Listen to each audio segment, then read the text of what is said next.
হবে না, হতে পারে না আমার নবীর সাথে কারো তুলনা। সকল নবী রাসূল ছিলেন খোদার দেওয়ানা। দুই নয়নে দেখবে আল্লাহ দিলের তামান্না। সকল নবী রাসূল ছিলেন খোদার দেওয়ানা। দুই নয়নে দেখবে আল্লাহ দিলের তামান্না। ওগো শেষ নবীকে ডেকে নিলেন, শেষ নবীকে ডেকে নিলেন, দেখবে রব্বানা। হয়নি, হবে না, হতে পারে না আমার নবীর সাথে কারো তুলনা। হযরতে ইউসুফকে দেখে যারা আঙ্গুল কেটেছে তারা কি আমার নবীর রূপ দেখেছে? জোরে বলুন সুবহানাল্লাহ। ইউসা বিন নুন খিদমত করতে আরম্ভ করেছেন, খিদমত করে যাচ্ছেন, বিরাদারা খিদমত করে যাচ্ছেন। এমন অবস্থায় মুসা কালিমুল্লাহ চক্ষু বন্ধ করে নিয়েছেন, আরাম করছেন, ঘুমিয়েছেন হয়তো বিরাদার। এমন সময় ইউসা বিন নুন দেখতেছেন বিরাদার ইসলাম, আজকে ব্যাগের মধ্যে যে সামান আছে, সামানের মাঝে যে আপনার ভাজা মাছ আছে, ওই মাছটা যেন জিন্দা হয়ে গেছে। মাছ জীবিত হয়ে কি করলো? ব্যাগ থেকে লাফিয়ে গেল। বেরিয়ে যাওয়ার পর আপনার চলতে আরম্ভ করলো। ছালাং মেরে লাফ মেরে পাশে যে আপনার নদী আছে, সমুদ্র আছে, ওই নদীতে লাফ মেরে আপনার পড়ে গেল। আর মাছ যেন সাঁতার কাটতে আরম্ভ করলো, হেলতে আরম্ভ করলো। ইউসা বিন নুন দেখে দেখে চিন্তা করেছেন, আল্লাহ মাছ কেমন করে জিন্দা হলো? একে তো তেল মশলা দিয়ে ভাজা হলো, তেলে, গরম তেলে, কিন্তু জিন্দা কেমন করে হলো, জীবিত কেমন করে হলো? আমি মুসা পয়গম্বরকে একবার ডেকে দে। কিন্তু বাপজির, আমার ভাইয়ের, আমার মা বোনের আগো, আদব বলতে একটা জিনিস আছে। তিনি চিন্তা করলেন না, তিনি আরাম করেছেন।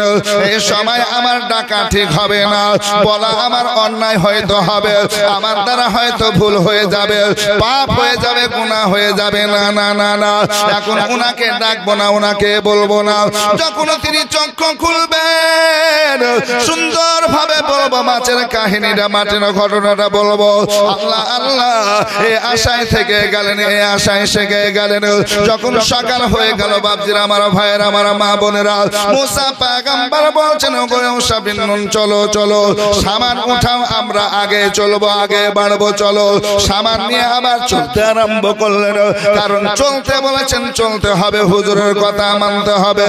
এই দেখেন চলতে আরম্ভ করেছেন, পায়ে হেঁটে হেঁটে হেঁটে জানো। আবার চলতে চলতে দুপুরের সময় হয়েছে। মুসা পয়গম্বর বলছেন, ইউসা বিন নুন দুপুর হয়েছে, খাবারের প্রয়োজন আছে, একটা জায়গা দেখো।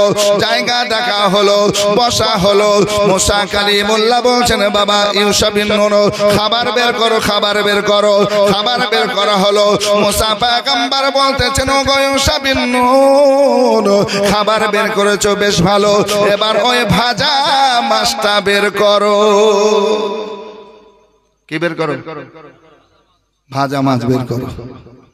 যেমন বলেছেন তেমন বলেছেন, ইন্না লিল্লাহ, হুজুর আমাকে মাফ করেন।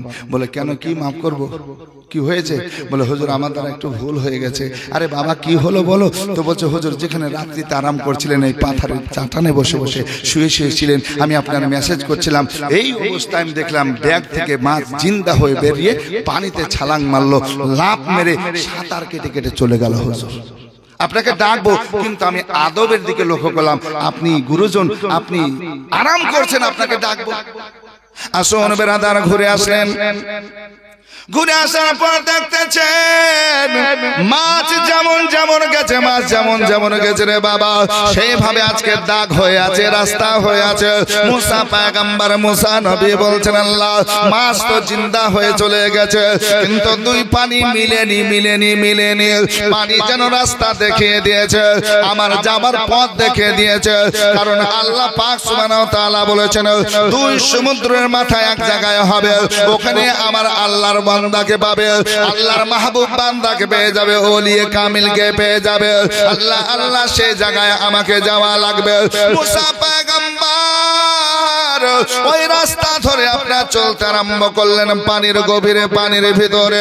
আমার বাপজিরা, আমার ভাইরা গো, আমার মা বোনের একটু শুনিয়ে দিয়ে, সঙ্গী হিসাবে ইউসা বিন নুন এতক্ষণ ছিল, এবার থাকলেন না, চলে গেলেন না, ওখানে বসে থাকলেন।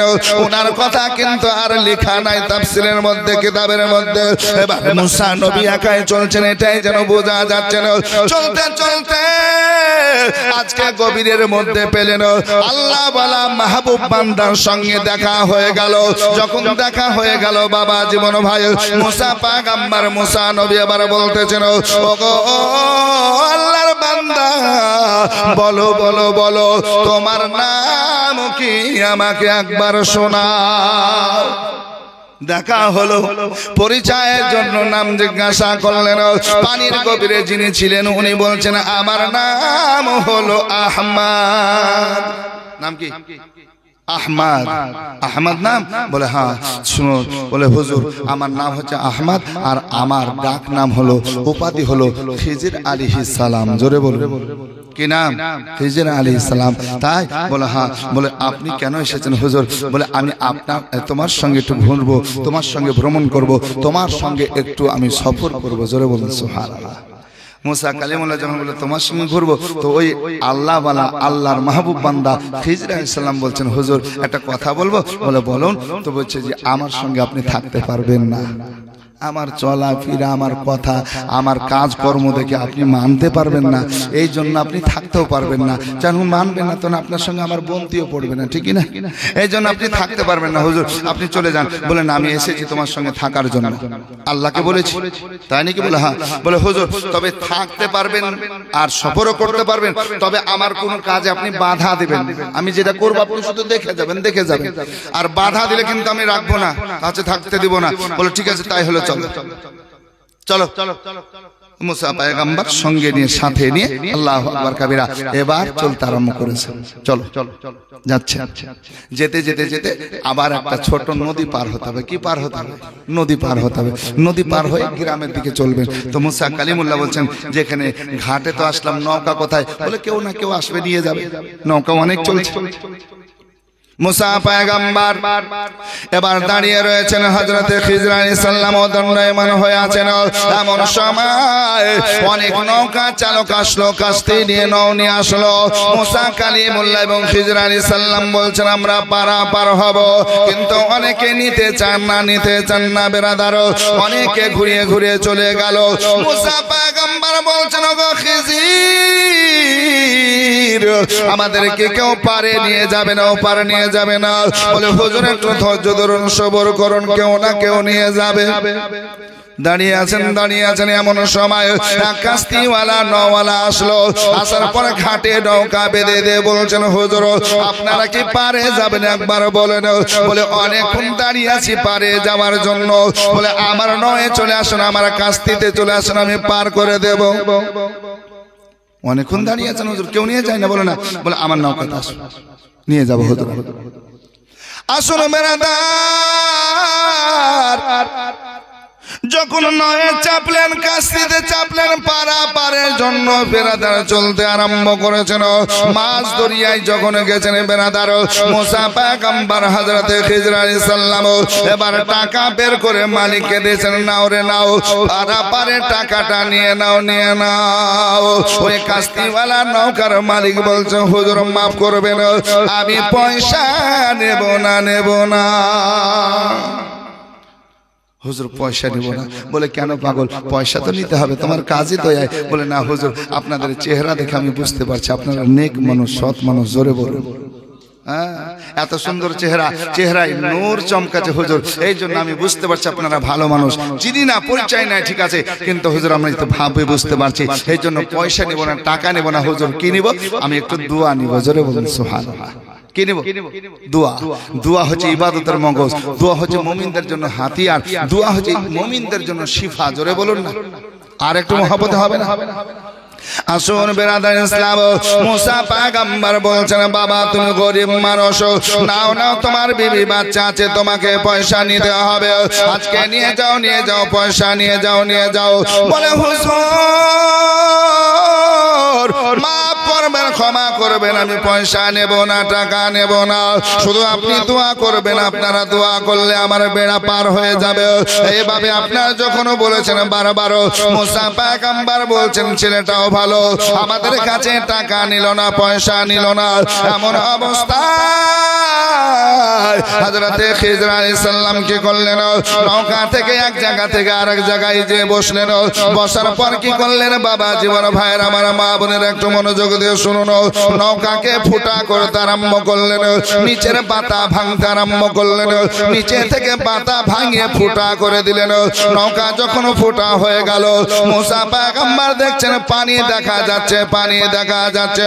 মুসা পয়গম্বর বলছেন, গো খিজির, মানুষটা এত ভালো, লোকটা ভালো, এত কথা ভালো, আমাদের টাকা নিল না, পয়সা নিল না, তারপরে তুমি নৌকা ফুটা করে দিলে, নৌকাকে খারাপ করে দিলে, নৌকার মধ্যে আয়েব করে দিলে।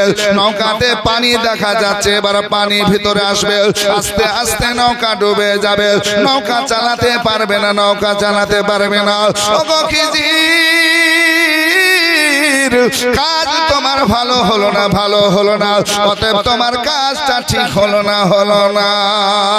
এমন কথা যখন বলেছেন বাবা জীবন ভাইয়ের আমার মা বোনেরা, এই সময় হযরতে খিজর আলাইহিস সালাম বলছেন, ও আল্লাহর পয়গম্বর মুসা কালিমুল্লাহ, শুনুন, আমি পূর্বে বলেছি আমার কাজ করবে, আমার কথাতে আপনি সন্তুষ্ট হবেন না, রাজি হবেন না, বাধা দিয়ে দেবেন, আর বাধা দিলে আমি সঙ্গী হিসাবে রাখবো না, এটাই বলেছে।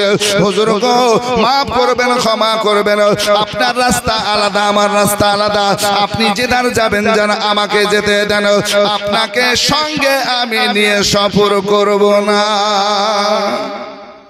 নৌকা ফুটা করলাম, এটা আমার বিষয়, কেন করলাম ওটা আমি জানি, কিন্তু আপনি বাধা দিচ্ছেন কেন, ঠিক করলে না, এ ফুটিয়ে দিলে। আচ্ছা বলেন তো, একটু যদি এরকম কাজ হয় তাহলে কেমন হবে? যে সঙ্গে থাকবে মানবে কেউ? হ্যাঁ, আপনি একজন মোটরসাইকেলওয়ালাকে বলেন, ভাই আমাকে নিয়ে চলো, তো জিয়াগঞ্জ নিয়ে গেল, আর নামার পর আপনি টায়ারকে খুলে নিলেন, হ্যাঁ, তো কি বলবে লোকে? কি বলবে যে মানুষটা কত খারাপ মানুষ গো, বলবে না? বলবে না? সুবহানাল্লাহ। তাহলে মুসা কালিমুল্লাহ বলছেন, বাবা এ তো দেখতে পাচ্ছি ভালো, তারপরে তুমি নৌকা ফুটিয়ে দিলে। বলে না, আমার সঙ্গে আপনি থাকতে পারবেন না। তো বলছে ঠিক আছে, আমি আর কিছু বলবো না। বলবেন না? বলে না। তাহলে যদি না বলেন তাহলে থাকে, তাহলে ঘুরে না, আমরা ঘুরিয়ে নিয়ে বেড়াবো। ঠিক আছে বাচ্চা, চলতে আরম্ভ করলেন। নৌকাতে পার হলেন, ঘাটে পার হয়ে হাঁটতে আরম্ভ করলেন। হাঁটতে হাঁটতে হাঁটতে হাঁটতে হাঁটতে এই গোবিন্দপুর পার করে দিয়ে আবার একটা নতুন গ্রাম যাচ্ছে।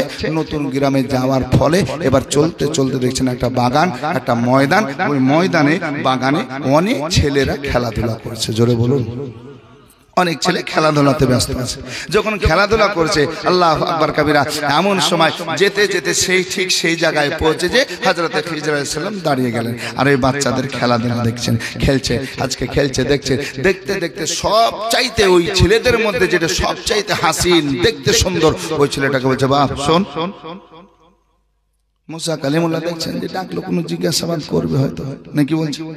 আমরা যেমন আস্তে আস্তে এবার এইখানে কেমন করে যাব, জালসাতে কেমন করে যাব, একটা ছেলে দেখলাম, হুজুর আপনি চলেন। আমি গাড়িতে উঠে বলে, না হুজুর আমি আগে আগে চলছি, চলে দৌড়িয়ে দৌড়িয়ে নিয়ে আসলো। বলে হুজুর এখান দিয়ে এখান দিয়ে এখান দিয়ে, হ্যাঁ। তো ডাকছেন, বাচ্চাটা খুব সুন্দর দেখতে, ওই বাচ্চাদের মধ্যে টপ, দেখতে হাসি, কিতাবের মধ্যে এটাই লিখছেন। আল্লাহ যখন ডাকলেন বাচ্চা চলে আসলো। মুসা কালিমুল্লাহ দেখতেছেন হযরতে খিজর আলাইহিস সালাম কাছে ডেকে বলছেন, বাবা কাছে আয়, কাছে আয়। যখন কাছে এসেছে, এবার কি করলেন বাপজিরা, আমার ভাইয়ের আমার মা বোনের আগো, বাচ্চার হুলকুমে হাত দিয়ে দিলেন, গলায় হাত দেওয়ার পরে এই দেখেন টিপ দিতে আরম্ভ করলেন, চাপ দিতে আরম্ভ করেছিল। চাপ দিয়ে দিয়ে তার শ্বাসনালী বন্ধ করে দিল। শ্বাস নিঃশ্বাস সব বন্ধ যখন হয়ে গেল, ক্ষণিকের মধ্যে তার মৃত্যু হয়ে গেল, মারা গেল। মুসা পয়গম্বর এবার যেন বলছেন গো খিজির তুমি কি কাজ করলে? বাচ্চাটা আমাদের অন্যায় বললেন না, বাচ্চা আমাদের গালি দেয় না, বাচ্চা আমাদের খারাপ কথা বলে নাই, তারা নিজ মনে খেলাধুলায় ব্যস্ত ছিল। তুমি কাছে ডাকলে নিকটে ডাকলে, আর যেমন কাছে চলে আসলো তুমি তার শ্বাস নড়ি বন্ধ করে তার প্রাণ নাশ করে দিলে, তাকে জান থেকে মেরে দিলে। ওই বাচ্চার যখন মা বাবা শুনবে কেমন লাগবে বলো? মা সহ্য করতে পারবে না, বাবা আজকে ধৈর্য ধারণ করতে পারবে না। একটা ছেলে লালন পালন করতে গিয়ে কত কষ্ট, কত পরিশ্রম, কত খরচ আছে তুমি জানো না। তারপরে তুমি মারলে কেন একবার বলো? এটা তোমার মারা ঠিক হলো না। মা বাবা কাঁদবে, আত্মীয় স্বজন কাঁদবে, আজকে গ্রামের মানুষগুলো কাঁদবে, তুমি মারলে কেন মারা ঠিক হলো না? হযরতে খিজির বলছেন আল্লাহর পয়গম্বর মুসা নবী, শুনুন আপনার পথ রাস্তা আলাদা, আমার সঙ্গে আপনি থাকতে পারবেন না। হুজুর আপনি মাফ করুন, আপনি আমার সঙ্গে থাকেন। আপনি বললেন যে বলবো না কিছু, আবার বললেন বাচ্চা মারলাম, এটা আমার ব্যাপার। আপনি কেন জিজ্ঞাসা করছেন? বলে হ্যাঁ রে বাপ, এত সুন্দর বাচ্চাটাকে মারলি কেন? তোর মা বাপ আছে, তারা কাঁদবে না? একটা বাচ্চা লালন পালন করতে গিয়ে কষ্ট আছে না নাই? কত শখ, কত স্বাদ, নাকি বলছেন? আর কতই বা খরচ। এই যে বাড়ির মালিক কত আশা করে সবাইকে ডেকেছেন, দাওয়াত করেছেন, ঠিক কিনা? হ্যাঁ, আল্লাহ নবী সাল্লাল্লাহু আলাইহি ওয়াসাল্লাম বলছেন, হে পৃথিবীর মানুষ, ওগো আমার উম্মতিরা শোনো, যখন তোমার ঘরে আমার আল্লাহ সন্তান দান করবে, বেটা বেটি দান করবে, তোমাদের করণীয় কি আজ কি হবে? তোমরা কি করবে? জোরে বলো। শুনবেন না? আচ্ছা, আমার কথা বুঝতে কারো অসুবিধা হচ্ছে? একটা হাত উঠিয়ে দেখান তো, কারা কারা অসুবিধার মধ্যে আছে? অসুবিধা আছে? হাত তুলছেন যে?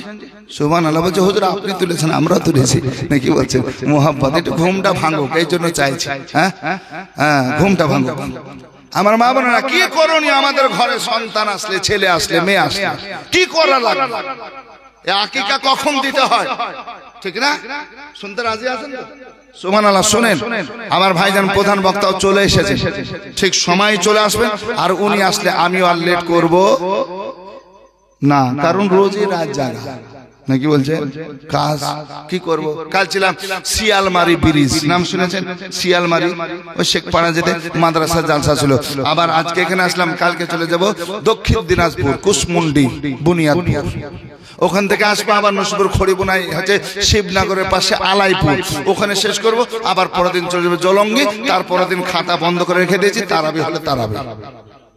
আর তো জালসাই আমার ঈদের পর তখন আবার চক্কর কাটো, ঠিক না? সুবহানাল্লাহ। তাহলে আসতে দেরি ভাই, আমি ছেড়ে দেবো ইনশাআল্লাহ। সুবহানাল্লাহ। তাহলে করণীয় কি ছেলে মেয়ে আসলে? আল্লাহ নবী হাবিবুল্লাহ বলেন, তোমার ঘরে যখন ছেলে মেয়ে আমার আল্লাহ দান করবে, ছেলে হোক মেয়ে হোক, প্রথম তোমার কাজ হবে ওই ছেলে মেয়েকে পাওয়ার পর তার ডান কানে আজান দাও। কি দাও? ডান কানে আজান, বাম কানে ইকামত, তাকবীর। এগুলা আমরা দিই। কিছু কিছু সময় দেখা যায় কোন জায়গায় বেটা হলে দেয়, হুজুর বলে কি হলো, বেটা হয়েছে হুজুর, আজানটা দিয়ে দাও। আর বেটি হলে আজান ইকামত গেল। একটা আমার মুসল্লির মধ্যে, নাম বলবো না, নাম বলে একটু কেমন হয়ে যাবে, নাকি বলছেন? এখন তো মিডিয়ার যুগে মোবাইল লাগা আছে, 5টা দেখছে, নাকি বলছেন? খবর চলে যাবে, ঠিক না? আর সুবহানাল্লাহ। তো বলছে হুজুর আমার বিবি সাহেবা গর্ভবতী, বাচ্চা হওয়ার সময় একদম নিকটবর্তী হলে আপনাকে ডাক দেবে আজান। ওর বড় আশা যে আমার বেটা হবে, অঙ্ক কষে রেখে দিয়েছে, বুঝতে পারলেন? আমি ঠিক আছে তুমি ডাক দিও, যদি আমি সময় মতো থাকি ইনশাআল্লাহ হাজির হব। আর জালসাতে গেলে তো চলে গেলাম, তাহলে মুয়াজ্জিন আছে, মুয়াজ্জিনকে ডেকে নিয়ে যাবে, ঠিক আছে? কথাবার্তা হলো, দেখা হলো 10 দিন 15 দিন, কোনো খবরই নেই, মুখে হাসি খুশিও না। আমি বললাম যে আজান থেকে এমনি কি আজান হবে, তো একটু মিষ্টি করবে, একটু চা দিবে, নাকি বলছে?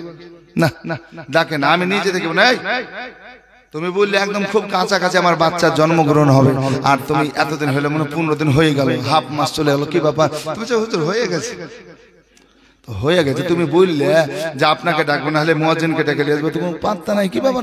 তুমি হুজুর হয়ে গেছে, কেন আজান দাও বলে না? বলে কেন? বলে বিটি হয়েছে, বিটি। বেটি হলে কি মজা তুমি কি জানো? আর যদি তুমি জানতে তাহলে এই কাজ করতে না। জোরে বলুন না সুবহানাল্লাহ। নবী বলছেন যদি আল্লাহ বেটি দেয় শুকরিয়া আদায় করো, আর আল্লাহ যাকে বেশি ভালোবাসে তাকে বেটি দেয়। জোরে বলুন। তাহলে বেটার বাপ আমাকে খারাপ মা, খারাপ না, খারাপ না, বেটির মা বাপ আরো বেশি ভালো তাদের তুলনায়। জোরে বলুন সুবহানাল্লাহ। আসুন বাপজির আমার ভাইরা, তো আমি বলতে চাইলাম প্রথম করণীয় কাজ হোক, ছেলে হোক মেয়ে হোক, ডান কানে আজান, বাম কানে। আচ্ছা আজানটা কেমন দিবেন? যেমন মসজিদে আজান হয়, ফজরের আজান হয়, আসরাতু খায়রুম মিনান নাম হয়, এটা ছেড়ে দিয়ে যোহরে আসরে মাগরিবে যেটা হয় ঠিক ওইভাবে আজান দিবেন। তাকবীর যেমন মসজিদে হয় ওইভাবে তাকবীর ইকামত দিবেন। জোরে বলুন না সুবহানাল্লাহ। প্রথম কাজ, এক নম্বর কাজ। দ্বিতীয় কাজ হচ্ছে যখন ওই বাচ্চার বয়স হবে 7 দিন। কয় দিন? ভালো করে বলেন কয়দিন? মা খালারা শুনেন, 7 দিন। বাচ্চার বয়স 7 দিন। তো নবী বলছেন তার একটা সুন্দর নাম রাখো, ইসলামিক নাম রেখে তার আকিকা করো, আকিকা। আর তার মাথার চুলগুলো কামিয়ে দাও, নাড়া করে দাও। জোরে বলো, মনে থাকবে তো? তাহলে 7 দিনের দিন আকিকা করো, সুন্দর একটা নাম দাও, আর মাথার চুলগুলো কামিয়ে দাও। আরো কাজ বাকি আছে। তুমি যদি মালদার হও, ধনী হও, তাহলে এই মাথার চুলগুলো কেটেছো, কামিয়েছো, সোনার সঙ্গে ওজন করো। কার সঙ্গে? সোনার সঙ্গে ওজন করো। আর তুমি যদি গরিব শ্রেণীর নিম্ন মানুষ হও, টাকা পয়সা কম হয়, অর্থ কম হয়, তাহলে ওই চুলগুলো চাঁদির সঙ্গে ওজন করো। কিসের সঙ্গে? চাঁদির সঙ্গে। তাহলে চাঁদির পরিমাণ ওজন করলে ওই টাকাটা আল্লাহর রাস্তায় দান করে দাও, গরিবের মধ্যে বিলি করে দাও। তুমি যদি মালদার ধনী হও, তাহলে সোনার সঙ্গে ওজন করো, সোনার পরিমাণ হিসাবে তুমি কি করো? আল্লাহর রাস্তায় দান খায়রাত করে দাও, টাকাটা বিলি করে দাও। জোরে বলো। সোনা যদি হয় বর্তমান বাজারে কত হবে? চুলগুলো মানে ওজন করলে খুব বেশি হলে আপনার 500 টাকা হবে, তাও হবে কিনা আমার সন্দেহ। আর যদি আপনার চাঁদির সঙ্গে করেন তো 1 থেকে 150 টাকা, 200 টাকার ঘরে যাবে। বাচ্চা ছেলে চুল কতটা? 100-150-এর মধ্যে হয়ে যাবে। সব পারছে, আমি এটা পারবো না। নবীর একটা সুন্নাতকে একটা সময় আসবে জীবিত করলে শহীদের মর্যাদা পাওয়া যাবে। জোরে বলুন। কিন্তু আমরা এগুলো না। তাহলে আমাদের করণীয়, বাচ্চার ডান কানে আজান, বাম কানে ইকামত, 7 দিনের দিন নাম রাখো, আকিকা দাও, আর মাথা কামিয়ে দাও, সুন্দর নাম রাখো। এবার এখানে আরেকটা কথা হলো যে হুজুর আমি 7 দিনের দিন পারলাম না, অর্থের জন্য হোক, কাজকর্মের জন্যই হোক, যে কোনো দিক দিয়ে হোক, আমি 7 দিনে পারলাম না, তো করণীয় কি? করব কি? মসলার কিতাবে আমরা হানাফি নাকি বলছেন সুন্নি সহিহ আকীদা, আমরা হানাফি মানুষ, আমাদের কাজ কি হবে? ওই 7 দিনে যদি না পারেন, মসলার কিতাবে লেখা আছে হানাফিদের মসলা, যে তুমি যখন পারবে, আল্লাহ তোমাকে যখন অর্থ দিবে, তুমি তখনই আকিকা করবে, আকিকার নেকি তুমি পেয়ে যাবে। জোরে বলো। 10 বছর হোক, 20 বছর হোক, 30 বছর হোক, বাপ বেটা একসঙ্গে আকিকা দেন, বাপ বেটা দাদু একসঙ্গে আকিকা দেন, যাই কি নেকি? ওই যে পশুকে হালাল করবে তার পশম পরিমাণ আমার আল্লাহ আপনাকে নেকি দান করবে। জোরে বলুন সুবহানাল্লাহ। কত নেকি? আচ্ছা এটা কি ফরজ আকিকা করা? করতেই হবে। এটা হা হু করেন না? কোন আমার বোন বা কোন মা আপনার প্রশ্ন করেছিলেন যে নফল নামাজ, সবে বারাতের নামাজ, সবে কদরের নামাজ আছে না, এগুলো ফরজ না, কিন্তু এত নেকি আমার আল্লাহ দিয়েছেন। আল্লাহু আকবার। নবী আমার মুস্তাফা জানে বলছেন, যখন তোমাদের কাছে সবে বারাত আসবে, ওয়াকুমু লাইলাহা ওয়া সুমু নাহারাহা, তোমরা দিনে রোজা করো আর রাত্রিতে ইবাদত করো, জাগরণ করো। জোরে বলো। তো যারা ভাগ্যবান তারাই নামাজ পড়বে, তারাই জাগরণ করবে, তারাই রোজা করবে। জোরে বলো। আর যাদের চুলকানি, তারা চুলকাতে মরবে নাকি বলছে? ইয়া করিস না বেদাত, ইয়া করিস না বেদাত, ইয়া করিস না বেদাত। ও বেদাত করতে করতে দাঁত সব শেষ হয়ে যাবে, ও সোজা হবে না। হবে খতামাল্লাহু আলা কুলুবিহিম, ওর দিলে আপনার মোহর মেরে দিয়েছে নাকি বলছে? মানুষকে ইবাদতের দিকে না নিয়ে এসে আপনার বেশ্যাখানার দিকে নিয়ে যাচ্ছে। বাংলাদেশে একটা বক্তা নাম বলছে, বলছে সবে বারাতের জাগরণ করা, রাত্রিতে মানে জাগে নামাজ পড়া, মসজিদ যাওয়া আর বেশ্যাখানা যাওয়া, বলছে বেশ্যাখানাটা যাওয়াই ভালো। নাউজুবিল্লাহ। এখনো ইউটিউবে আপনার আছে না? কত খারাপ হতে পারে। তাহলে এই কথাটা বলতে পারে এ মুসলমান গো, মুসলমান সেজে ইহুদি দালাল হয়ে আজকে মুসলমানের ঈমান নষ্ট করতে এসেছে। এই লামুজাবি, কাদিয়ানি, ফারাজি, এই ওয়াহাবি। বাপজিরা আমার ভাইরা একটু মনোযোগ দেন। যখন আপনার সমর্থ হলো আপনি আকিকা দেবেন, তখনই নাকি পাবেন। আর এরাই বলে 7 দিনের দিন আকিকা হলে হবে, তারপরে না হলে আর হবে না, সাদকা হবে, ইত্যাদি ইত্যাদি। আমাদের বলছে না আকিকা হবে। আর কি যে বেটা হলে 2 পশু, কি গো ভালো করে শুনেন, বেটা হলে কটা? ছাগল যদি দেন 2টো, আর যদি মেয়ে হয় 1টা। এবার গরুতে যদি দেন তো ছেলে হলে 2 ভাগ, ছেলে হলে 2 ভাগ, মেয়ে হলে 1 ভাগ। বুঝা গেল? এবার দেখুন এই আকিকা করলেন, আকিকার গোশত কতদিন খাওয়া যাবে বলবো? বলবো, শুনবেন সবাই, মানবেন তো? সুবহানাল্লাহ। আকিকার গোশত কতদিন? একটা কথা সুজা সাপটা বলে দিই, অল্প সময়ের মধ্যে আরো বক্তব্য আমাকে শোনাতে হবে, যেহেতু একদম সুজা সাদা কথা হলো এটাই যে কুরবানির গোশত আর আকিকার গোশত একই মশলা। বুঝা গেল? কুরবানি আর আকিকা একই নিয়ম, একই সব, শুধু হালালের সময় 2টো দোয়া আলাদা আলাদা। না তো গোশতের চামড়ার একই মশলা। কুরবানির গোশত যেমন খেতে পারবেন, আকিকার গোশত খেতে পারবেন, তবে যতটা বিলি করে দিতে পারবেন আলহামদুলিল্লাহ ততটা সওয়াবের কাজ, নেকির কাজ। তাহলে আপনি এক বেলা খাবেন আর পাবেন না, এটা ভুল। 3 দিনের বেশি খাবি না, এটাও ভুল। আপনার অংশ মানে 1 ভাগ গরিব মিসকিনকে দিলেন, 1 ভাগ আত্মীয় স্বজনকে দিলেন, আর 1 ভাগ নিজে খেলেন। নিজের অংশ আপনি 5 দিনে খাবেন, 7 দিনে খাবেন, 6 মাসে খাবেন, ওটা আপনার বিষয়। বোঝা গেল? বোঝা গেল না? আর সব চাইতে উত্তম হলো আকিকার গোশতকে আপনি নিজেই রান্না করলেন, পাকালেন, তার সঙ্গে চাল জাল দিয়ে আবার সবাইকে খানা করলেন। এতে খরচও বেশি, নেকিও বেশি। জোরে বলুন সুবহানাল্লাহ। যেটা বাড়ির মালিক করেছে, হ্যাঁ না? সুবহানাল্লাহ, সুবহানাল্লাহ। তারপর কি এই ছেলে মেয়ে যখন বড় হবে আল্লাহর নবী বলছেন তাকে ইসলামী শিক্ষার দিকে নিয়েছেন। কোথায় নিয়ে যান? ইসলামী কালচার তার মধ্যে দাও, ইসলামী শিক্ষাগুলো তার মধ্যে দাও। যখন খেতে বসবে তখন বলো যে 2 হাত ধৌত করো, এটা নবীর সুন্নাত। খাওয়ার সময় বিসমিল্লাহ পড়ো, এটা নবীর সুন্নাত। যখন তুমি খাবে আলহামদুলিল্লাহ পড়বে, খাবার শেষে আবার 2 হাত ধোও। এই সব শিক্ষাগুলো বাপ মাকে দেওয়া লাগবে। লাগবে না? লাগবে না? যখন 7 বছর ছেলে মেয়ের বয়স হবে তখন বলবে নমাজ শিখো, নমাজ পড়তে যাও, নমাজ শিখো, নমাজ পড়তে যাও। 10 বছর যখন বয়স হবে নবী বলছেন তোমার ছেলে মেয়েকে যদি মারতে হয় মারো, আর মারার পর নমাজ পড়ো। এটা হচ্ছে ইসলামের রুলস। বুঝা গেল? আসুন, তাহলে এই একটা ছেলে লালন পালন করতে কত কষ্ট। মনে আছে মুসা কালিমুল্লাহ বলছেন বাচ্চাটাকে তুমি মেরে দিলে। আসুন বেরাদার, হযরতে খিজর আলাইহিস সালাম বলছেন আল্লাহর পয়গম্বর আপনি কি করলেন ওই বাচ্চাকে? আজকে মুসা পয়গম্বরকে বলছেন হুজুর আপনি বলেছেন বাধা দেব না, কথা বলবো না, তারপরেও বললেন। মুসা পয়গম্বর বলছেন ওগো খিজির আর বলবো না, চলো চলো তোমার সঙ্গে সফর করব। এই দেখেন সফর আরম্ভ হয়ে গেল, যেতে আরম্ভ করলেন। মুসা পয়গম্বর বলছেন খিজির 2 বার বলেছি, এবার যদি বলি আমি আর নিজে থেকে থাকবো না, চলো। এই দেখেন চলতে আরম্ভ করলেন। 1 পা 2 পা করে গ্রামের শেষে চলতে আরম্ভ করেছেন। দেখছেন সূর্য অস্ত চলে যাবে, সূর্য ডুবে যাবে। বিকালের সময় বলতেছেন শোনো গো এই গ্রামের মানুষ একটু শোনো, আমাকে আশ্রয় দাও, একটু থাকার জায়গা দাও, থাকার জায়গা দাও। সকাল সকাল আমরা রওনা হয়ে যাব, চলে যাব। কিন্তু বাপজিরা আমার ভাইরা আমার মা বোনের আগো যাকে বলছেন আশ্রয়ের জন্য কেউ থাকতে দেয় না। মুসা পয়গম্বর হযরতে খিজর আলাইহিস সালামকে বলছেন গো খিজর এই মানুষগুলোকে কেউ মোটে ভালো নয়, আমাদের আশ্রয় দিল না, আশ্রয় দিল না। বলে হুজুর চলুন দেখে পায় কিনা। যাকে বলে সে না করে, না করে, না করে, না করে। এমন সময়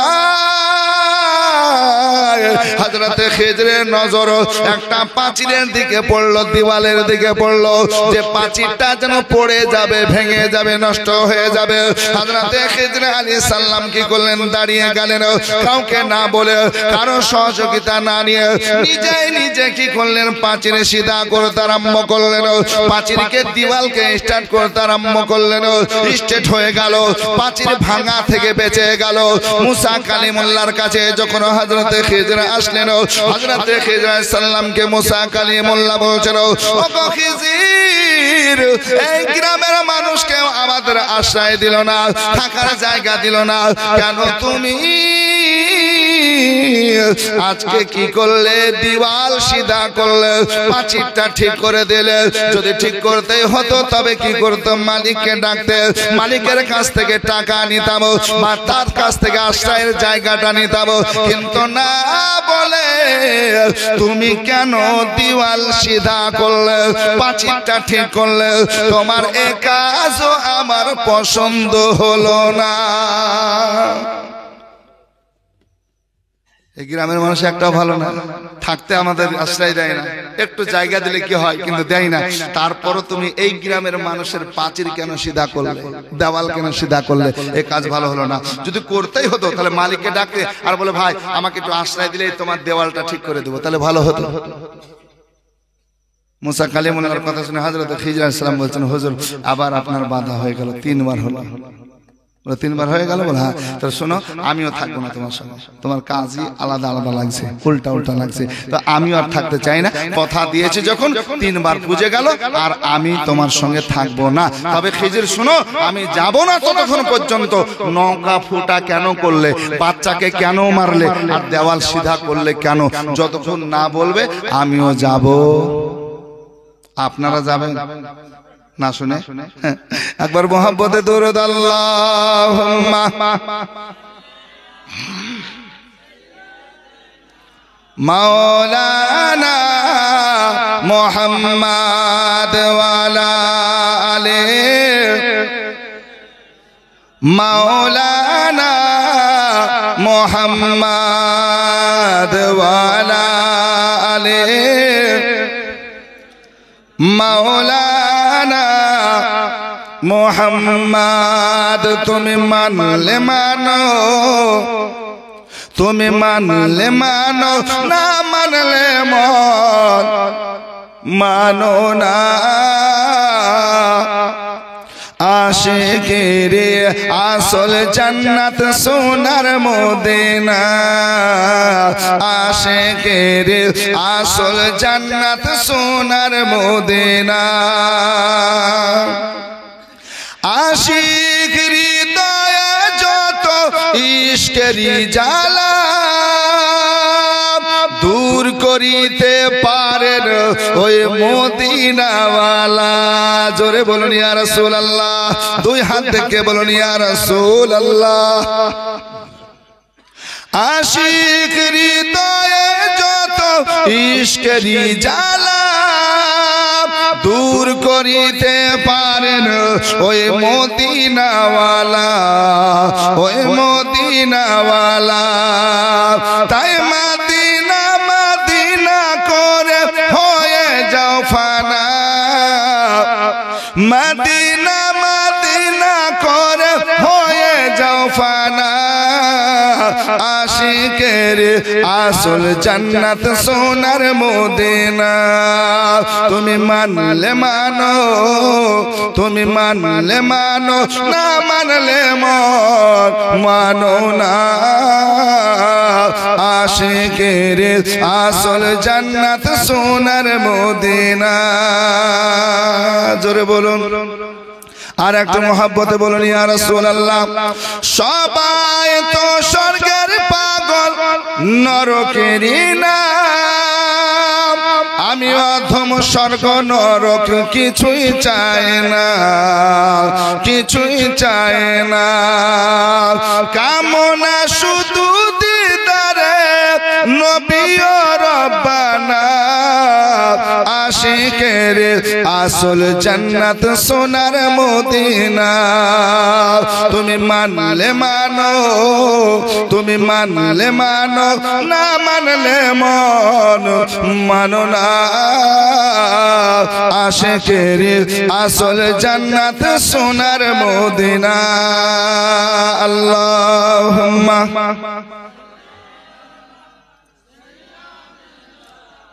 مولانا محمد وعلى آله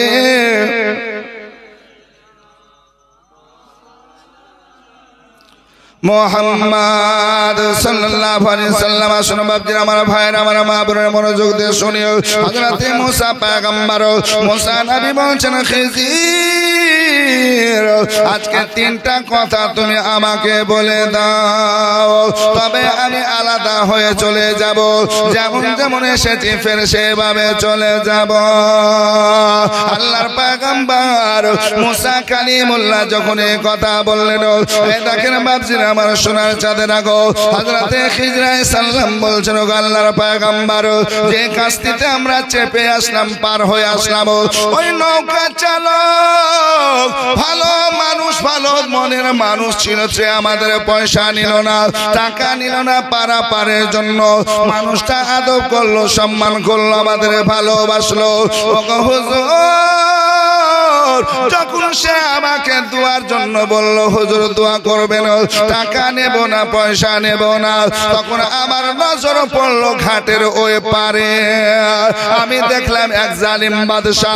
আজকে জালিম বাদশা কি করতেছে, যত কাস্তি, যত নৌকা ভালো ভালো নিয়ে আসছে, আজকে নৌকাগুলো সে আয়ত্তের মধ্যে নিয়ে নিচ্ছে, জোর দখল করে নিচ্ছে। আজকে অসহায় মানুষ নৌকা চালিয়ে চালিয়ে সংসার ম্যানেজ করে। আজকে যদি ভালো নৌকাটা ওই জালিম বাদশার কাছে পৌঁছে যায়, আজকে গরিব অসহায় মানুষের নৌকা চলে যাবে, ইনকাম করতে পারবে না, রুজি রোজগার করতে পারবে না। তাই কি করলাম, সুবহানাল্লাহ, আমি নৌকাটা ছিদ্র করে দিলাম, ফুটা করে দিলাম, বলা করলাম, দোষওয়ালা বানিয়ে দিলাম।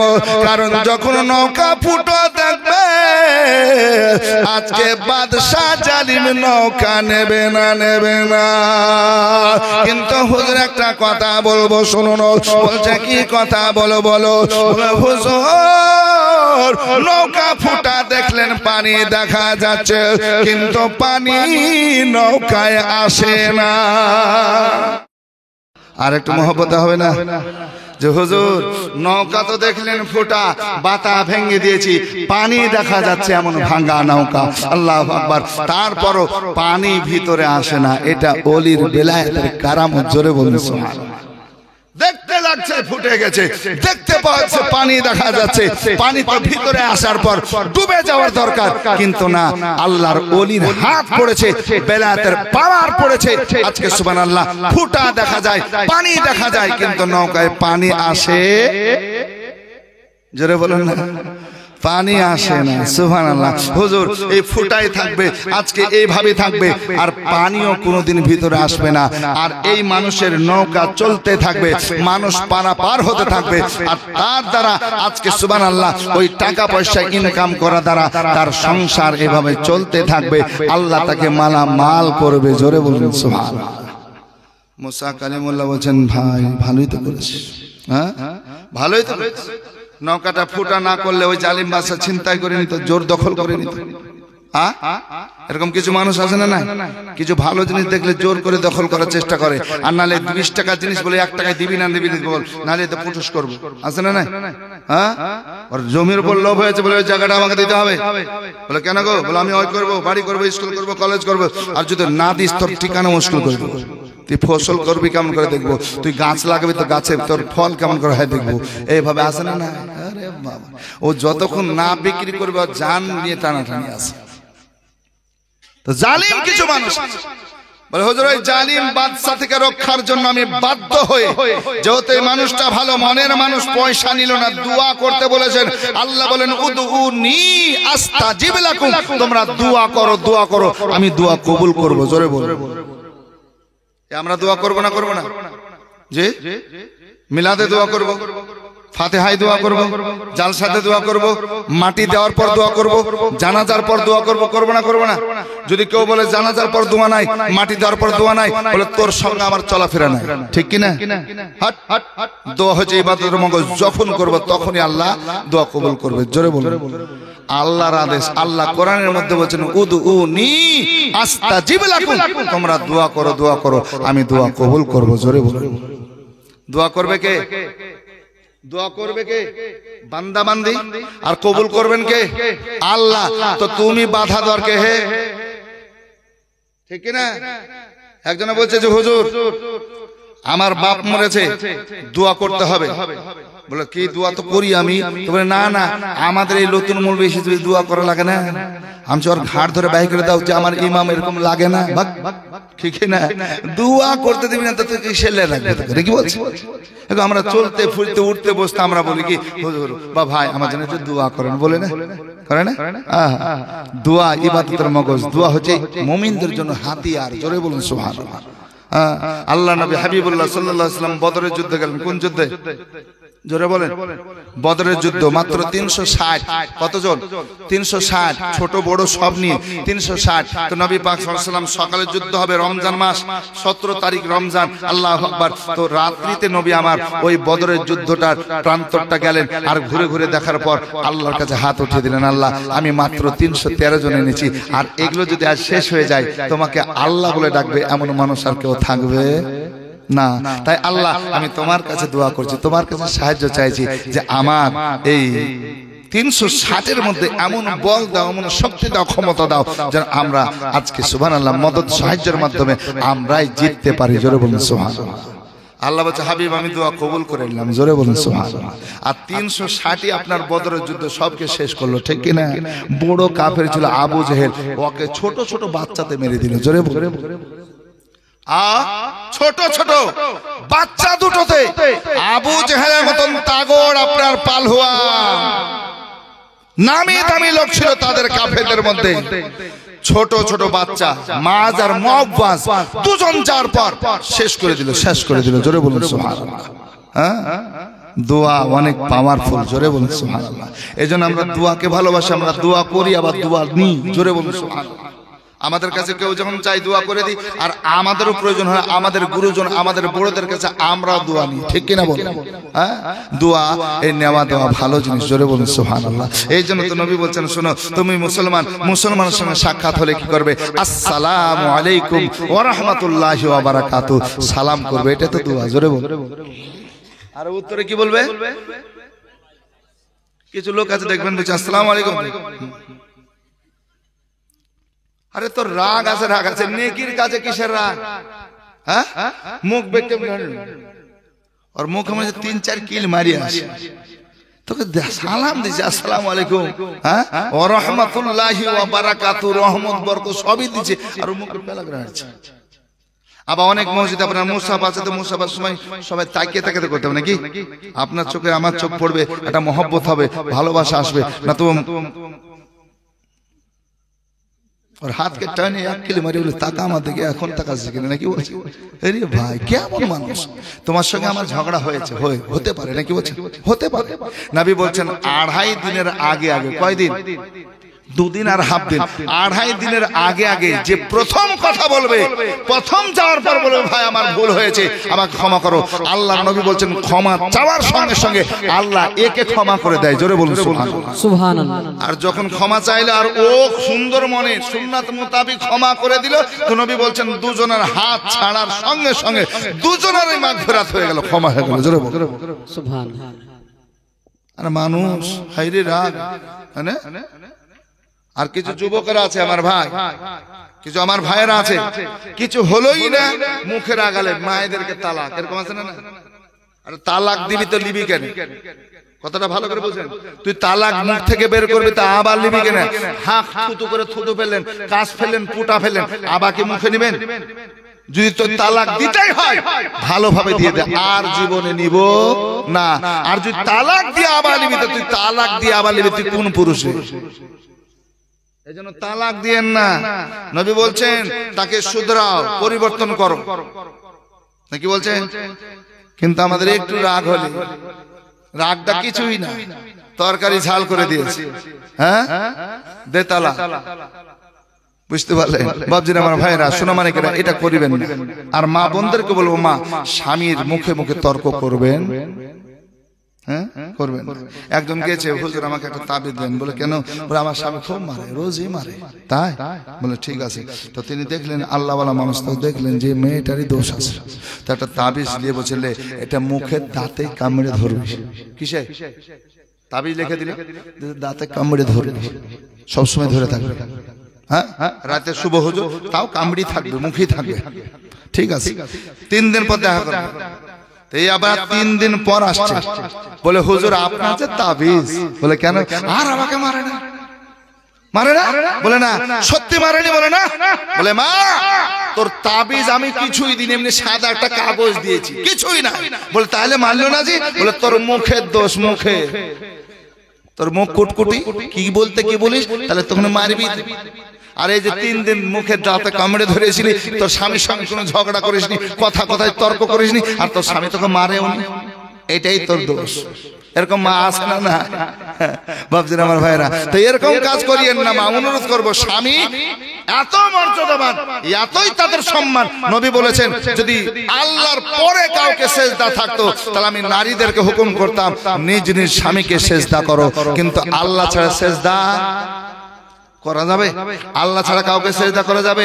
পীরকে, পীর সাহেবকে, মাজারে?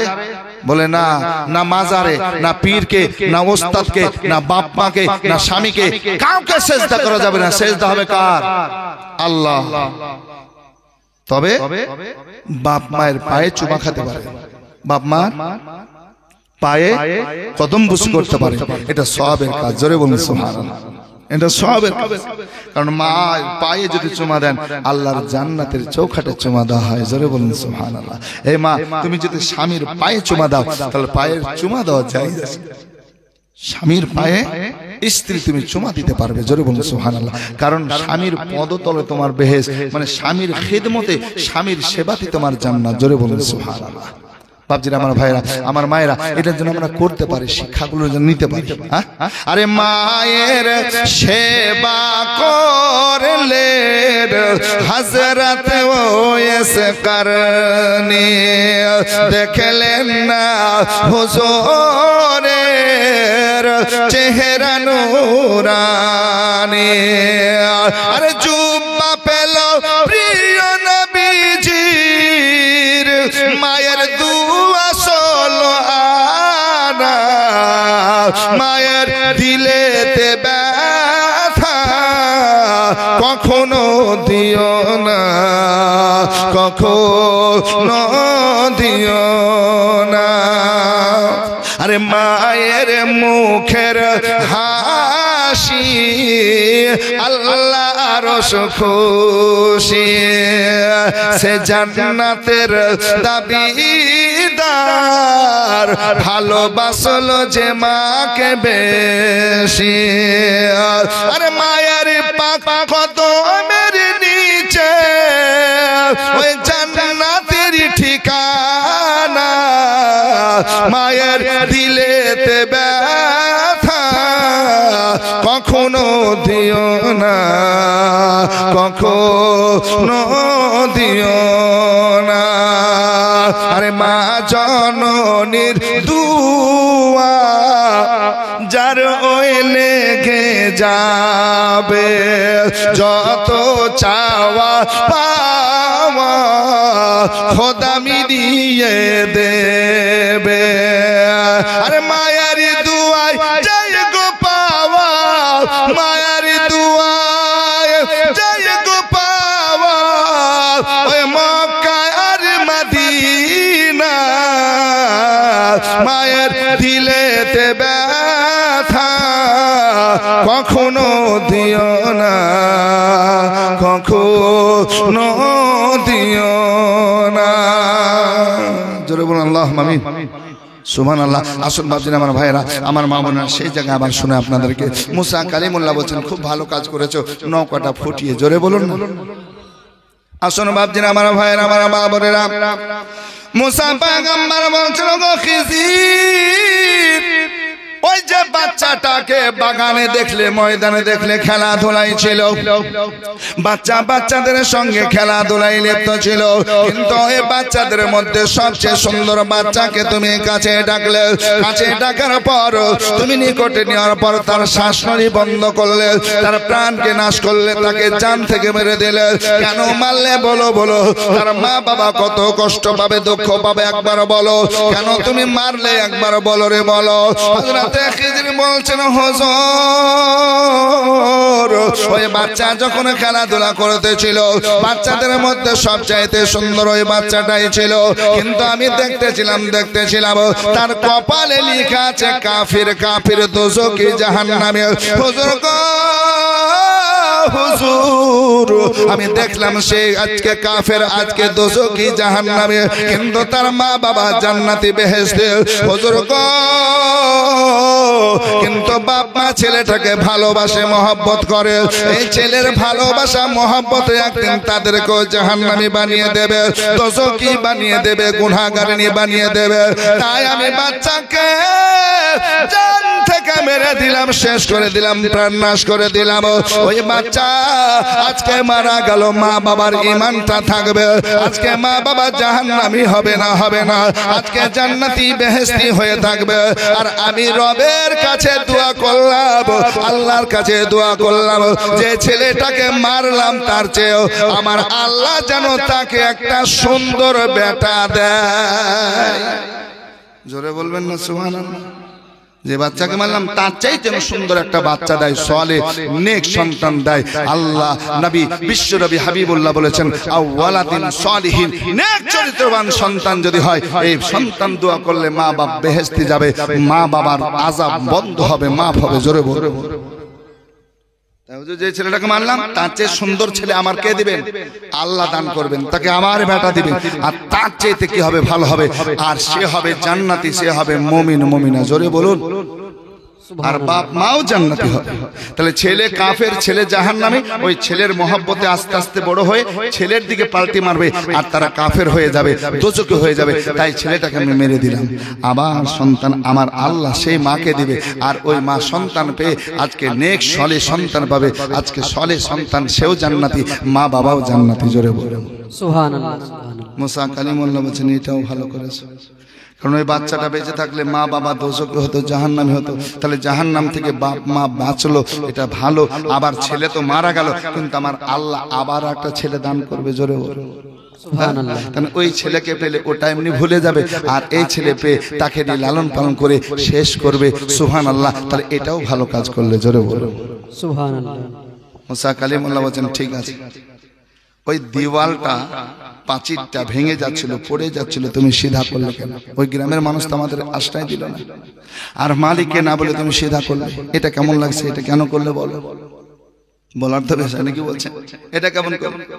আসুন বেরাদার, আল্লাহর পয়গম্বর মুসা নবী যখন এই কথা বললেন, হযরতে খিজির আলাইহিস সালাম বলছেন শুনুন, আমি ওই গ্রাম দিয়ে যাচ্ছিলাম, কেউ আশ্রয় দিল না, থাকা খাওয়া কিছু দিল না, থাকার আশ্রয় দিল না, খাবার দিল না, জল পানি পর্যন্ত দিল না। কিন্তু আমি তারপর দিওয়াল সিধা করলাম কেন? ওই পাঁচিরটা ভেঙে যাওয়া থেকে বাঁচালাম কেন? বলছে হুজুর এই জন্য আমি সিধা করলাম, ওটা পাঁচিরটা দুটো এতিম বাচ্চার, তার মা নাই, বাবা নাই, দাদু দাদি নাই, কেউ নাই, আত্মীয় স্বজন নাই, তারা দুই ভাই। আজকে দিওয়ালটা যদি পড়ে যায়, ভেঙে যায়, তাদের অনেক খারাপই হয়ে যাবে, কারণ তার মা বাবা আল্লাহওয়ালা, আল্লাহ ওয়ালি ছিলেন, আল্লাহর কাছে দোয়া করেছিলেন, রব্বুল আলামিন মরে যেতে হবে, সবাইকে পৃথিবী ত্যাগ করে চলে যাওয়া লাগবে গো খোদা, কিন্তু মাওলা আমার দুটো বাচ্চা, ছোট্ট বাচ্চা, এই বাচ্চাদের এখন জ্ঞান নাই, বুদ্ধি নাই, টাকা কাকে বলে, সোনা জওহর কাকে বলে চিনে নাই, এদেরকে যদি দিয়ে যায় এরা রাখতে পারবে না, আর আমার আপনজন কেউ নাই যে তাদের আশ্রয় দিয়ে যাব।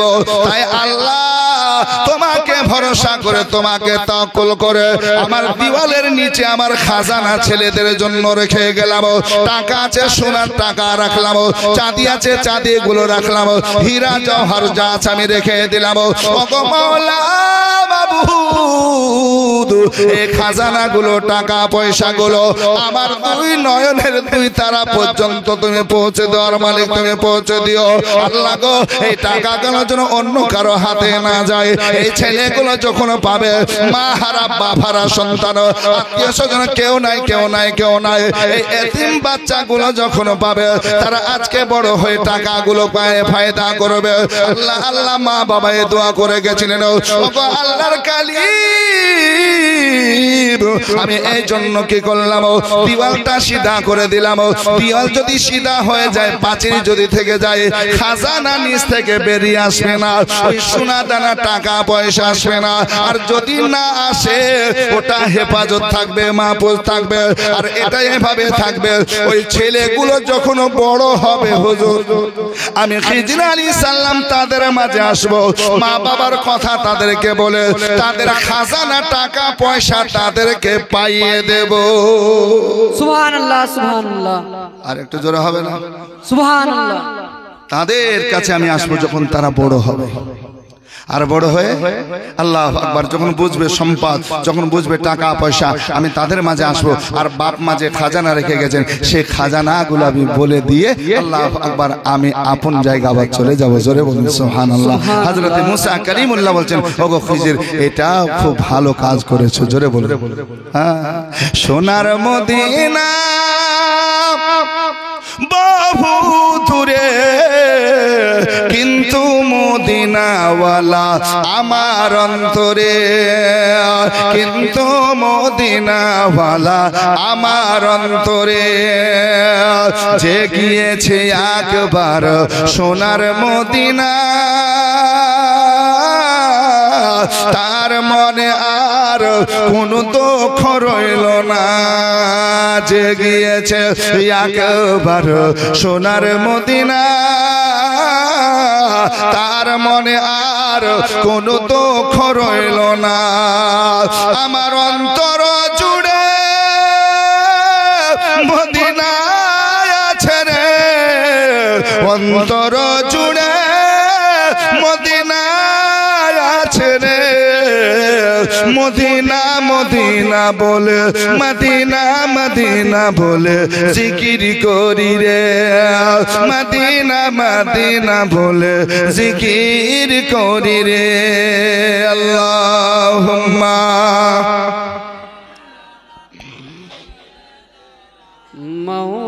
মাওলানা মুহাম্মদ ওয়া আলা আলিহি سيدنا مولانا محمد صلی علی محمد صلى على محمد ہر دم زبان سے نکالا پاک نام محمد ہر دم زبان سے نکالو شفیعنا মোহাম্মদ সাল্লাল্লাহু আলাইহি সাল্লাম তো মুসা পয়গম্বর মুসা কালিমুল্লাহ একজন পয়গম্বর আর খিজির আলাইহিস সালাম আসল তত্ত্ব হচ্ছে তিনি আল্লাহর ওলি আল্লাহর বন্ধু জোরে বলুন না সুবহানাল্লাহ আল্লাহু আকবার তাহলে একজন নবী একজন ওলির কাছে কেন যাচ্ছেন ওলির মর্যাদা বেশি না নবীর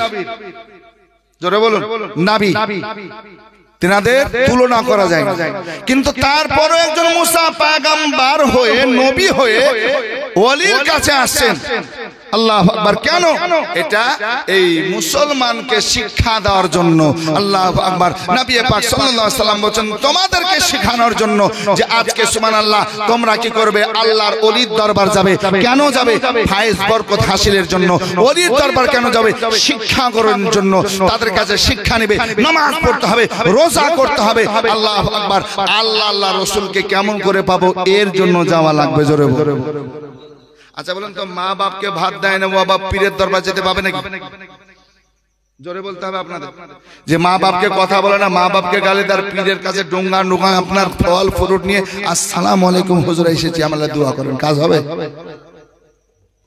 হ্যাঁ আমি ওই পীরদেরকেও বলি যে তুমি পীর সেজেছো আর তুমি পীর হয়ে শুধু ধামার দিকে টাকার দিকে তাকাচ্ছো তাও হবে মুরিদ তোমার কাছে এসেছে মুরিদ বাপ মার সেবা করে কিনা আমার কাছে কটা ফল নিয়ে আসলি ক টাকা দিলি তুই তোর বাপ মাকে দিস কিনা ওই খবরটা তোমার নেওয়া উচিত ঠিক কিনা বল আর কেউ পীর তো এরকম করে শুধু পকেট বস্তা নিয়ে আসে লেবো আছে না শুধু ভরে আসে আর আমি খেয়ে যাবো কিয়ামতে যা হবে হবে আছে না বাবা এরকম করিয়েন না যদি আপনি পীরের দরবার যান আমি নিষেধ করছি না যান যেতে হবে আল্লাহর ওলি সুবহানাল্লাহ জিন্দা ওলি যেতে হবে কিন্তু মা বাপ যদি থাকে তার খিদমত করা লাগবে, তার সেবা করা লাগবে। এই গজলের মাধ্যমে শুনলেন হযরতে ওয়াইস কুরনি আজকে সুবহানাল্লাহ মায়ের সেবা করতে করতে আল্লাহ নবীর পর্যন্ত যেতে পারেনি। তা আল্লাহ নবী জুব্বা কি করলেন, নিজের পরনের জুব্বা ওই ওয়াইস কুরনির জন্য পাঠালেন। জোরে বলুন, মায়ের সেবা করেছে। মাকে মা বলে 6 মাস থেকে ডাকাডাকি আছে না, সুবহানাল্লাহ। আর তুমি পীরের দরবারের মুরিদ হয়ে রে বাবা, আমি অমুক পীরের দরবার, আরে বাবা খুব নাম করেছো, বাপকে কথা বলো না। আজকে তোমার গুরুজনের সঙ্গে তোমার মেল নাই, আর তুমি পীরের দরবারে গলিগুলো ঘুরলে তোমার কাজ হবে? ওই কিয়ামতের দিন বড় হবে যে কঠিন, পাপ পুণ্যের বিচার খোদা করিবেন সেদিন, পাপ পুণ্যের বিচার খোদা করিবেন সেদিন। তুমি সেদিনতে জায়গা দিও ইয়া রাসূলুল্লাহ, তুমি সেদিনতে জায়গা দিও তোমার চরণে, শান্তি সুধা আছে নবী তোমার চরণে। ওই তো চোখের আগুন সেদিন জ্বলিবে দ্বিগুণ, তাহা দেখে ভীতু হবে আমাদের মন, তাহা দেখে ভীতু হবে আমাদের মন। আমি সেদিনতে লুকিয়ে যাব ইয়া রাসূলুল্লাহ, আমি সেদিনতে লুকিয়ে যাব তোমার চরণে, শান্তি সুধা আছে নবী তোমার চরণে। কঠিন দিনে জায়গা দিও তোমার চরণে। আমরা মুসলমান নাকি বলছেন? আমাদের কালেমা কি? লা ইলাহা ইল্লাল্লাহ মুহাম্মাদুর রাসূলুল্লাহ সাল্লাল্লাহু আলাইহি ওয়াসাল্লাম, এটা আমাদের কালেমা, ঠিক না ভাই? কিন্তু আমরা মুসলমান হয়েও যদি এই কালেমা না জানি, এই চাইতে আর দুঃখ কষ্ট আছে গো? কি ভাই খারাপ বলছে? আমার মা বোনেরা আছেন, প্রথম শিক্ষক শিক্ষিকা হচ্ছে মা বাপ। ছোট্ট ছেলেদের শিখাবে কে? জোরে বলে। উঠতে বসতে চলাফেরা যখন কথা শিখবে, মা বাপ বলবে, তখন কালেমা শেখাতে হবে, বিসমিল্লাহ পড়া শেখাতে হবে, নামাজের কথা বলতে হবে, ভালো ভালো কথাগুলো কে শেখাবে? মা বাপ। এবার মা বাপই জানে না তো করবে কি? একাধবার খুব রাগ হয়। এমনি তো বিয়ের সাথে খুব কম পড়ায়, কি বিয়ে পড়া খুব কম, এখন রেজিস্ট্রারি চালিয়ে দিছে, আমাদের অতটা প্রয়োজন হয় না। খুব কাছের মানুষ যদি হয় তো একাধজনা খুব ডাকে, হুজুর আপনি ইমাম সাহেব, মানে চলে আমার মেয়েটা সুবহানাল্লাহ বিয়ে দিচ্ছে, একটু চলে। তো আমরা এই আপনাদের এলাকায় এই জামাই আসলে দুলহা আসলে কালেমা পড়ায় না? কি গো, হ্যাঁ করবেন? পড়ায় না? পড়ায়। ইমাম সাহেবরা পড়ায়, কই ইমাম সাহেবরা পড়ান? এই যে ভাই আমার আছেন সুবহানাল্লাহ, পড়ায় না? তো পড়াতে বসে তখন বলে পড়ো লা ইলাহা ইল্লাল্লাহ মুহাম্মাদুর রাসূলুল্লাহ, এবার বলে না? তো ও বাবু বিয়ে করতে এসে বলছে লা ইলাহা ইল্লাল্লাহ, বলো লা ইলাহা ইল্লাল্লাহ। আবা বলছে কোনদিন পড়াতে অভ্যাস নাই জীবনে, তো বলছে লা ইলাহা ইল্লাল্লাহ, আর মুখ মধ্যে 2-4 কিল মার। বিয়ে করতে এসেছিস, আগে কালমা পড়ে শিখাই তারপর বিয়ে কর। কি গো হুজুর, শুনতে একটু খারাপ লাগবে কি দুলহাকে, মনে 2-4 কিলো মানে দাঁত মান ভাঙিয়ে দিতে হবে, যা হবে কেস কাচাতে যা হবে নাকি বলছি। তুই কালমা পড়তে জানলি না, বিয়ের জন্য ছোটাছুটি, হ্যাঁ ডাইরেক্ট মা বাপকে বলছে বিয়ে দাও না তো কলকাতার যাবো না, এরকম ছেলে আসে না? আর কালমা পড় না, আর এত বড় মোবাইল, বাপ জানে না ছেলের নাম চুল কেটেছে তেরে নাম, ঠিক না বাপজিরা আমার ভাইরা? তাহলে মা বাবার অভিভাবকের দোষ আছে না? আসুন বাপজিরা আমার ভাইয়েরা, আল্লাহর নবী বিশ্ব নবী সাল্লাল্লাহু আলাইহি সাল্লাম তিনি বলেন তালাবুল ইলমি ফারিদাতুন আলা কুল্লি মুসলিমিন ওয়া মুসলিমাতিন, প্রত্যেকটা নর নারীর জন্য ইলমে দ্বীন শেখা ফরজ।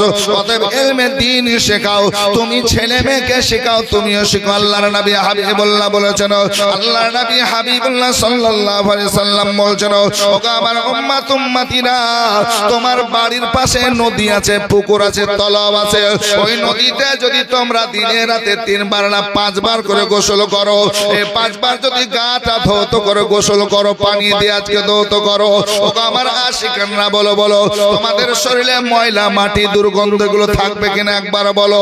আশিকানরা বলছেন ইয়া রাসূলুল্লাহ ইয়া হাবিবাল্লাহ, বাড়ির পাশে যদি আজকে নদী থাকে, পুকুর তলাব থাকে, আর তাতে যদি আমরা 5 বার করে গোসল করে আমাদের শরীরে ময়লা মাটি থাকবে না, আমাদের শরীরে দুর্গন্ধ থাকবে না, আমাদের শরীরটা পাক সাফ হয়ে থাকবে। নবী আমার বলছেন, আমার আশিকানরা সাহাবারা শোনো, আমার আল্লাহ তোমাদের জন্য 5 ওয়াক্ত নামাজ দিয়েছে। এই 5 ওয়াক্ত যদি নামাজ তোমরা পড়ে নাও, যেমন গোসল করলে পানি দিয়ে শরীর ধৌত করলে শরীরে ময়লা মাটি দুর্গন্ধ থাকে না, আল্লাহ এই 5 ওয়াক্ত নামাজ দিয়েছেন। এই নামাজ পড়লে কোনো পাপ থাকে না, গুনাহ থাকে না। এই মুসলমান, নামাজ আপনার জান্নাতের দিকে নিয়ে যায়। আল্লাহ নবী সাল্লাল্লাহু আলাইহি সাল্লাম নামাজে যখন দাঁড়িয়ে যেতেন রে বাবা, আল্লাহু আকবার কবিরা, নবী মুস্তাফার মোবারক পাগুলো ফুলে ফুলে যেত। মা আয়েশা সিদ্দিকা হুমায়রা রাদিয়াল্লাহু তাআলা আনহা বলেন, ইয়া রাসূলুল্লাহ ইয়া হাবিবাল্লাহ, আপনি নিষ্পাপ নবী, আপনার আগে পরে কোনো পাপ নাই, গুনাহ নাই নবী গো, তারপরও এত পরিশ্রম করেছেন, সারা রাত আপনি ইবাদত করতেছেন, নামাজ আদায় করতেছেন নবী গো, ইয়া রাসূলুল্লাহ ইয়া হাবিবাল্লাহ, পাগুলো ফুলে ফুলে যাচ্ছে, আপনি কমাতে পারেন না। বলেন ওগো আয়েশা, আমার পাপী গুনাহগার উম্মতের জন্য আমি আল্লাহকে রাজি করার জন্য, আল্লাহকে খুশি করার জন্য নামাজ আদায় করেছি, আর আমার পাপী গুনাহগার উম্মতের যাতে মাগফিরাত হয়, আমাকে যেন ক্ষমা করার জন্য দেয়, আজকে শাফাত করতে জন্য দেয়, এই জন্য আমি নামাজ পড়তেছি। জোরে বলুন সুবহানাল্লাহ। ও যুবক ভাইরা, আমার বাবা জীবন ভাইরা, আমার মা বোনেরা, আমাদেরকে নামাজ পড়তে হবে। নামাজ আমাদের জন্য মাপ নাই, আছে নাকি? আমার কিছু বাবা জীবন ভাই তো মসজিদ কেমন তাও জান, ইমাম আছে 12 বছর, তবে হুজুর কোনটা ইমাম তোমাদের, তবে ওইটাই জানি, আছে না? না এরকম লোক, ও জুমা যায় না, ঈদের দিন যায় পিছন কাতারে, তাও রাকাত ছুটে যায়, এরকম আছে না? না, একবার ঈদের তাকাচ্ছে তাকবীর যখন 6 তাকবীর, তো নাকি ঈদের নামাজ কয় তাকবীর? আর জানাজা, এই ঠিক বলেছে। গোসলের ফরজ কটা গো? এরা বলছে ওরা যা করে করুক, আমরা আর বলবো না, মুখ খুললে দোষ যদি হয়ে যায়, ঠিক কি না?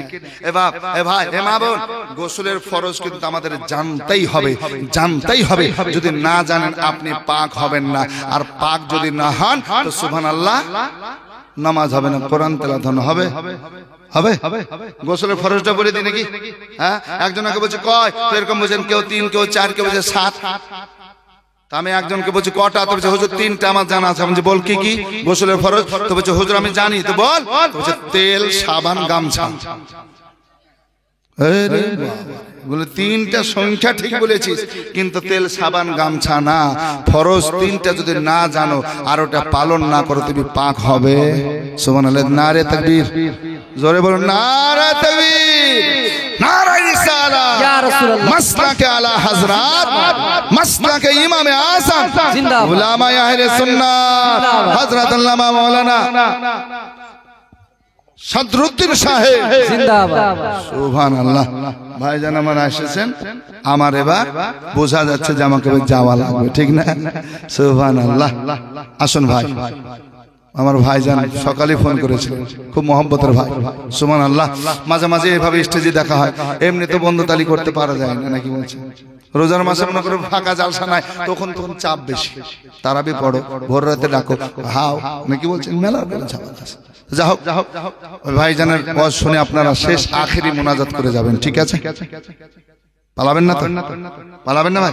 হাত উঠিয়ে বলুন তো কারা কারা পালিয়ে যাবেন। একজন থাক।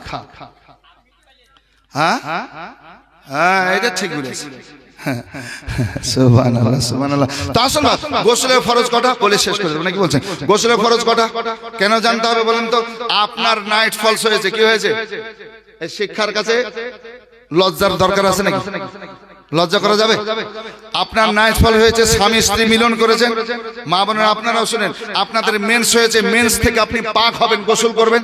এই তিনটা ফরজ যদি আদায় না করেন আপনি পাক হলেন না। কি যদি 20 বালতিও পানি ঢালেন তাও পাক হলেন না।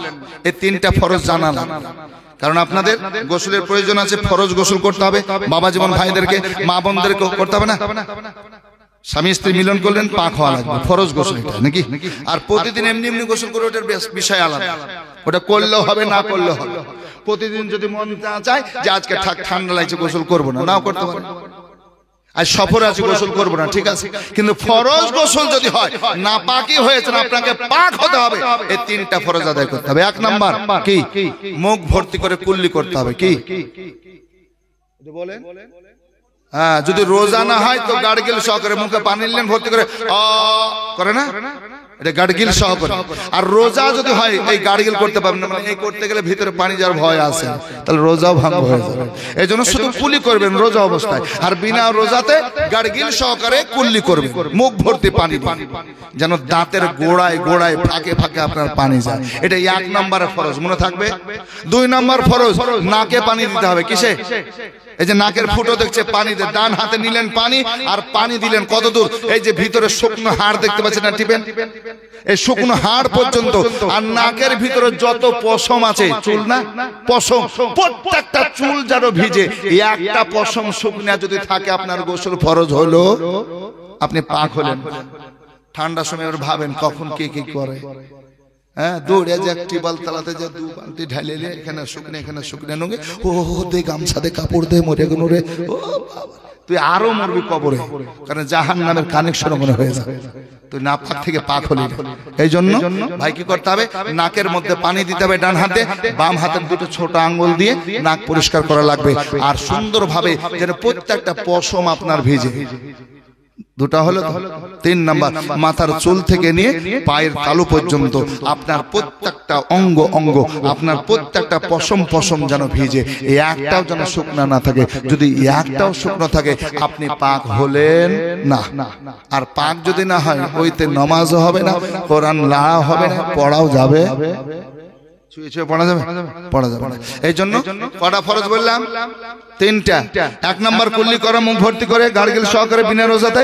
আর 2 নাম্বার হচ্ছে নাকে পানি দেওয়া, নাকের মধ্যে যে পশম রয়েছে, চুলগুলো রয়েছে, প্রত্যেকটা ভিজতে হবে। আর 3 নাম্বার, মাথার চুল থেকে পায়ের তালু পর্যন্ত আপনার অঙ্গ অঙ্গ, এক কথায় যা কিছু আছে সবটাই ভিজা লাগবে। বোঝা গেল? এটা হচ্ছে গোসলের ফরজ। ওযুর ফরজ হচ্ছে 4টা। আমার ভাইজান আছে, আর লম্বা চড়া করতে চায় না, 2টা কলি বলবো, সুবহানাল্লাহ সুবহানাল্লাহ। তো একবার দুরূদ শরীফ পড়ুন, আল্লাহুম্মা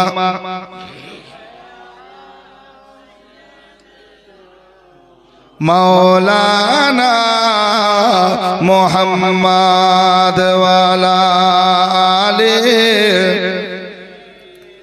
মাওলানা মুহাম্মাদ। মদিনা মদিনা আশিক ও মুমিনের ঠিকানা। আমার সঙ্গে একটু বলতে পারবেন না? মদিনা মদিনা আশিক ও মুমিনের ঠিকানা। বলো না মদিনা মদিনা আশিক ও মুমিনের ঠিকানা।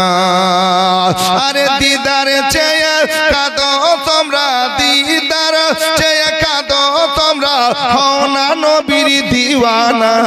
মদিনা সবাই বলছে বলবো না বলবো না। মদিনা মদিনা আশিক ও মুমিনের ঠিকানা। বাবা জালালউদ্দিন সিউতি 75 বার দেখলো নবীজি। বাবা বা জালালউদ্দিন সিউতি 75 বার দেখলো নবীজি আরে এতবার দেখিয়া হো নবী এতবার দেখিয়া হো নবী তৃপ্তি তাহার হলো না জোরে বলো না মদিনা মদিনা আশিক মুমিনের ঠিকানা বলো না মদিনা মদিনা আশিক মুমিনের ঠিকানা ওগো নবীর শ্রেষ্ঠ সাহাবী হযরত আবু বকর সিদ্দিক নবীর শ্রেষ্ঠ সাহাবী হযরত আবু বকর সিদ্দিক আরে ভালোবেসে শুইল পাশে ভালোবেসে শুইল পাশে যায়া দেখো মদিনা মদিনা আশিক মুমিনের ঠিকানা বলো না মদিনা মদিনা আশিক মুমিনের ঠিকানা আরে দিদার চেয়ে কাঁদো তোমরা দিদার চেয়ে কাঁদো তোমরা হও না নবীর দিওয়ানা মদিনা মদিনা আশিক মুমিনের ঠিকানা যাক বাপজিরা আমার ভাইরা আমি তেলাওয়াত করেছিলাম ইয়া আইয়ুহাল্লাযীনা আমানুত্তাকুল্লাহ হে বিশ্বাসীগণ আল্লাহকে ডরো আল্লাহকে ভয় করো ওয়া কুনু মা'আস সাদিকিন আর সত্যকে সাথ হয়ে যাও সত্যবাদীর সঙ্গী হয়ে যাও আল্লাহ পাক সুবহানাহু ওয়া তাআলা আমাদের সকলকে সত্যবাদীদের সঙ্গী হয়ে বা করে নিয়ে আমাদের এই পৃথিবীর জমিনে যেন আমরা নামাজ করতে করতে রোজা করতে করতে নবীর প্রেম মহব্বত ভালোবাসা নিয়ে আমরা ইহজগৎ ত্যাগ করতে পারি আল্লাহর কাছে আরো দোয়া করব আল্লাহ শেষ সময় কালেমা তাইয়্যিবা পড়তে পড়তে নবীর চাঁদ মুখখানা দেখে দুরূদ ও সালাম পড়ে যেন ইহজগৎ ত্যাগ করতে পারে সকল বলুন আল্লাহুম্মা আমিন আসসালামু আলাইকুম ওয়া রাহমাতুল্লাহি ওয়া বারাকাতুহু আপনারা আমার জন্য দোয়া করবেন আমি আপনাদের জন্য দোয়া করব